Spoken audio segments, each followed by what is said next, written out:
धान में चौड़ी पत्ती वाले खरपतवार हो या सकड़ी पत्ती वाले खरपतवार हो, इन दोनों खरपतवारों को अगर समय रहते ध्यान न दिया जाए, इनको कंट्रोल न किया जाए तो ये धान की पैदावार को लगभग 70% तक कम कर सकते हैं। और धान की फसल के अंदर ये सांवा घास, मकड़ा घास और मोथा घास, इसके अलावा दिवालिया, ये खरपतवार फसल को सबसे ज्यादा नुकसान पहुंचाते हैं और फसल की पैदावार जो रहते हैं उसे हर साल कम कर देते हैं। और धान की फसल के अंदर इन खरपतवारों को अगर कंट्रोल न किया जाए और अगर ये एक बार फसल से ऊपर निकल जाएंगे तो इन्हें कंट्रोल करना मुश्किल ही नहीं, नामुमकिन हो जाता है।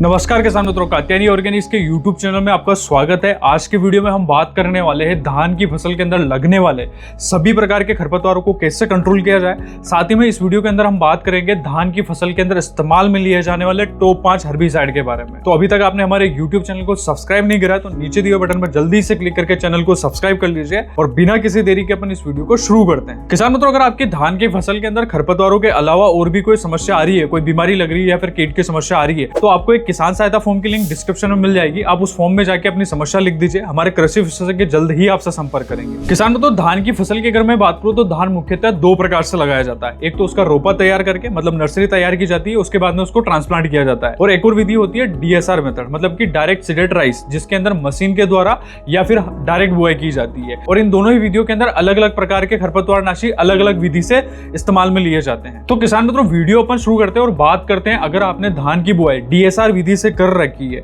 मतलब कि मशीन से लगा रखी है या फिर डायरेक्ट बुआई कर रखी है, और इसके अंदर अगर आप प्री इमरजेंस, मतलब कि खरपतवार उगने से पहले और फसल बुआई के तुरंत बाद कोई खरपतवार नाशी उपयोग में लेना चाहते हैं, तो आपको कौन सा खरपतवार नाशी उपयोग में लेना है। धान की अगर आपने DSR विधि से बुआई कर रखी है और अगर आप प्री इमरजेंस के अंदर हर्बिसाइड लेना चाहते हैं, तो आपके पास में सबसे बेस्ट और सबसे शानदार ऑप्शन है पेंडामेथलिन 30%, जो EC फॉर्मुलेशन में आता है। इसका छिड़काव करना है। ये धान के साथ में जो उगने वाले खरपतवार होते हैं और जो भी बीज से अंकुरित खरपतवार होते हैं, ये पूरी तरीके से उनके ऊपर रोक लगा देता है। और अगर आप इसे छिड़काव के रूप में प्रयोग में लेते हैं तो आपको लगभग 1 महीने तक खरपतवार आपके खेत के ऊपर दिखाई नहीं देंगे। लेकिन इसको स्प्रे करने की कुछ विधि होती है, कुछ तरीका होता है। अगर आप उसे फॉलो करते हैं तभी आपको इसके रिजल्ट काफी अच्छे देखने को मिलते हैं। अगर आप धान की DSR विधि से बुआई कर रहे हैं और अगर आपकी धान की बुआई हो चुकी है तो धान की बुआई के 48 से लेकर 72 घंटे के अंदर अंदर इस खरपतवार नाशक को आपको उपयोग में ले लेना है। और उपयोग की मात्रा आपको कितनी लेनी है? 1 लीटर 1 एकड़ के हिसाब से आपको उपयोग में लेना है। खेत के अंदर नमी अच्छी रखनी है और छिड़काव के लिए आपको हमेशा कट नोजल को प्रयोग में लेना है। अब वीडियो में हम आगे बढ़ते हैं और बात करते हैं आखिर में अगर आपने धान की रोपा तैयार करा है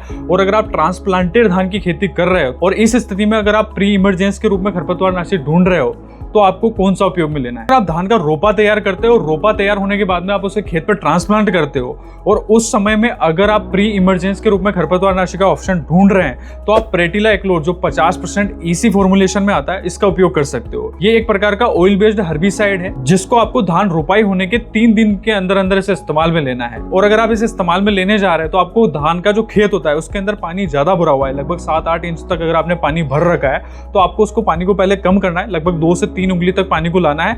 उसके बाद में क्या करना है, एक डब्बी लेना है, उसके अंदर इस दवाई को भर लेना है और उसके बाद में उस डब्बी के आगे होल करके उसके ऊपर खेत के ऊपर आपको जो है छिड़क देना है। जिससे क्या होगा कि ये दवाई जो रहेगी पूरी तरीके से परत बना लेगी और जो धान की फसल आप रोपाई कर रहे हो और उसके साथ में जो खरपतवार निकलते हैं ये उन्हें नहीं निकलने देगा, क्योंकि एक प्रकार की परत बना देगा जिससे खरपतवार के जो बीज होते हैं वो पूरी तरीके से निष्क्रिय हो जाएंगे और खरपतवार जो है आपकी फसल के अंदर, आपकी खेत के अंदर बिल्कुल निकल के नहीं आएंगे। और प्रेटिला एक्लोर जो 50% EC फॉर्मुलेशन में आता है, इसके उपयोग की मात्रा आपको 600 ml प्रति एकड़ के हिसाब से रखना है। मात्रा आपको ज्यादा नहीं लेना है और इससे कम भी नहीं करना है। 600 के आसपास करना है आपको। ज्यादा मात्रा रखने से फसल के ऊपर नकारात्मक प्रभाव पड़ सकता है, इसलिए मात्रा हमेशा आपको कोई सा भी खरपतवार नाशी हो जितनी रिकमेंडेड डोज है उतनी ही रखनी है। तो ये थे धान की फसल के अंदर प्री इमरजेंस के अंदर इस्तेमाल में लिए जाने वाले खरपतवार नाशी। अब वीडियो में हम आगे बढ़ते हैं और बात करते हैं पोस्ट इमरजेंस, मतलब कि खड़ी फसल के अंदर आपको कौन सा खरपतवार नाशी लेना है और किस प्रकार से आपको छिड़काव करना है, ये हम वीडियो में हम आगे बात करेंगे। किसान तो धान की जो फसल है उसके अंदर प्री इमरजेंस के अंदर DSR विधि से और ट्रांसप्लांटेड धान जो रोपित धान होती है, उन दोनों ही विधियों के अंदर अलग अलग खरपतवार नाशी डलते हैं। लेकिन पोस्ट इमरजेंस, मतलब कि खड़ी फसल के अंदर ऐसा नहीं होता है। खड़ी फसल के अंदर एक ही प्रकार के खरपतवार नाशी आते हैं जो आप दोनों ही विधि, मतलब DSR में भी उसे इस्तेमाल में ले सकते हो। अगर आप धान का रोपा तैयार कर रहे हो, रोपा तैयार करके अगर धान की खेती कर रहे हो, तो आप उसी के अंदर भी उन्हें इस्तेमाल में ले सकते हो। किसानों, तो वीडियो में हम आगे बढ़ते हैं और बात करते हैं धान की फसल के अंदर पोस्ट इमरजेंस, यानी कि खड़ी फसल के अंदर कौन सा खरपतवार नाशी आपको इस्तेमाल में लेना चाहिए। किसान, तो धान की फसल अगर आपने लगा रखी है और पोस्ट इमरजेंस के अंदर अगर आप चौड़ी पत्ती को मारने वाला खरपतवार नाशी ढूंढ रहे हैं, तो आपके पास में सबसे बेस्ट और सबसे शानदार ऑप्शन है बिस्पायरबिक सोडियम, जो 10% फॉर्मुलेशन में आता है। ये काफी अच्छा खरपतवार नाशी है जो काफी लंबे समय से चला आ रहा है। और धान की फसल के अंदर जितने भी चौड़ी पत्ती वाले खरपतवार होते हैं, चाहे वो दूधी हो, बोखना हो या फिर दिवालिया, ये खरपतवार काफी जिद्दी होते हैं और इनके ऊपर इसका रिजल्ट काफी शानदार देखने को मिलता है। किसान मित्रों, बिस्पायरिबिक सोडियम की एक और खास बात होती है कि आप इसे डीएसआर मतलब कि डायरेक्ट सीडेड राइस जो होता है, जिसकी डायरेक्ट मशीन से बुआई होती है, आप उसके अंदर भी इसे इस्तेमाल में ले सकते हो। और अगर आप इसे धान की फसल के अंदर रोपा तैयार करके जिस विधि से बुआई होती है, आप उसके अंदर भी इसे इस्तेमाल में ले सकते हो। लेकिन आपको इस्तेमाल में कब लेना है? जब आपकी धान की फसल 15 से लेकर 25 दिन के बीच में आ जाए और खरपतवार जब 2 से 4 पत्ती के बीच में रहे, तब आपको इसे इस्तेमाल में लेना है। इसके रिजल्ट आपको इस अवस्था पर काफी शानदार देखने को मिलेंगे और फसल के ऊपर भी ये किसी भी प्रकार का कोई नकारात्मक प्रभाव नहीं डालेगा। किसान मित्रों, बिस्पायरिबिक सोडियम जो 10% आता है, इसकी आपको डोज जो है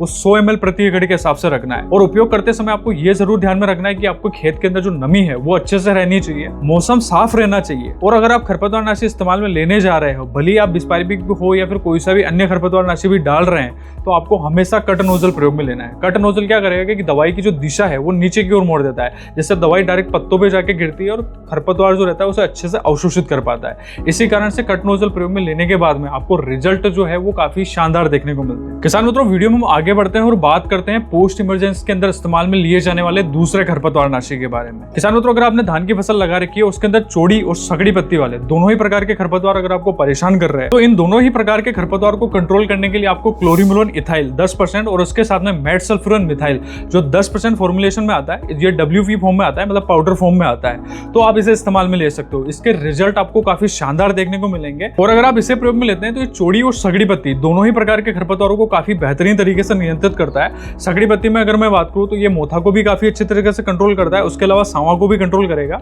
मोथा के अंदर गांठ वाला मोथा, इसकी जड़ों के अंदर गठाने रहती है, उसे छोड़कर ये मोथा की जो भी प्रजातियां आती है उन्हें काफी अच्छी तरीके से नष्ट करता है। और चौड़ी पत्ती के अंदर बोखना की जो समस्या आती है उसे भी ये काफी अच्छे तरीके से नियंत्रित कर देता है। तो इसलिए आप जब भी धान की फसल के अंदर खरपतवार नाशी उपयोग में लेने जा रहे हैं, तब आप इसे भी इस्तेमाल में ले सकते हैं। और इसके उपयोग की मात्रा की अगर मैं बात करूं तो धान की फसल के अंदर आप इसे 8 ग्राम प्रति एकड़ के हिसाब से उपयोग में लें। किसान मित्रों, वीडियो में आगे बढ़ते हैं और बात करते हैं धान की फसल के अंदर इस्तेमाल में लिए जाने वाले अंतिम खरपतवार नाशी के बारे में, जिसका नाम है फिनेक्साप्रो पी इथाइल, जो कि 6.7% EC फॉर्मुलेशन में आता है। ये काफी अच्छा खरपतवार नाशी है जो धान की फसल के अंदर जितने भी सकड़ी पत्ती वाले खरपतवार आते हैं, जैसे सांवा घास हो गया हो, मकड़ा घास हो गया हो, दूब घास हो गया हो और मोथा की जो समस्या आती है, उनके ऊपर इसके रिजल्ट काफी शानदार देखने को मिलते हैं। और इस खरपतवार नाशी की सबसे खास बात है, अगर आपने धान की बुआई DSR से कर रखी है या फिर ट्रांसप्लांटेड धान लगा रखा, दोनों ही विधि से अगर आपने कोई सी भी धान लगा रखी है, आप इन दोनों ही विधियों के अंदर आप इसे आराम से इस्तेमाल में ले सकते हो। और इसके उपयोग की मात्रा आपको 300 से लेकर 350 ml प्रति एकड़ के हिसाब से उपयोग में लेना है। और इसे उपयोग में लेने के लिए आपको 200 लीटर पानी के अंदर इस दवाई को घोलना है और आराम से छिड़काव के रूप में उपयोग में ले लेना है। तो किसान मित्रों, यही था धान की खेती के अंदर इस्तेमाल में लिए जाने वाले चौड़ी पत्ती वाले खरपतवार हो, सकड़ी पत्ती वाले खरपतवार हो, आपने DSR विधि से धान लगा रखी हो या फिर डायरेक्ट ट्रांसप्लांटेड धान अगर आप लगाते हो, और अगर आप अलग अलग विधि के अंदर कौन सा खरपतवार नाशी उपयोग में लेना चाहते हैं, इन सभी के आधार पर मैंने आपको टॉप 5 हर्बिसाइड बताए हैं। वीडियो में दी गई जानकारी आपको अच्छी लगी तो इस वीडियो को लाइक करें, चैनल को सब्सक्राइब करना ना भूलें और साथ ही साथ में इस वीडियो को अपने पड़ोसी किसान मित्रों के साथ में जिन्होंने धान की बुआई कर रखी है उनके साथ में जरूर शेयर करें।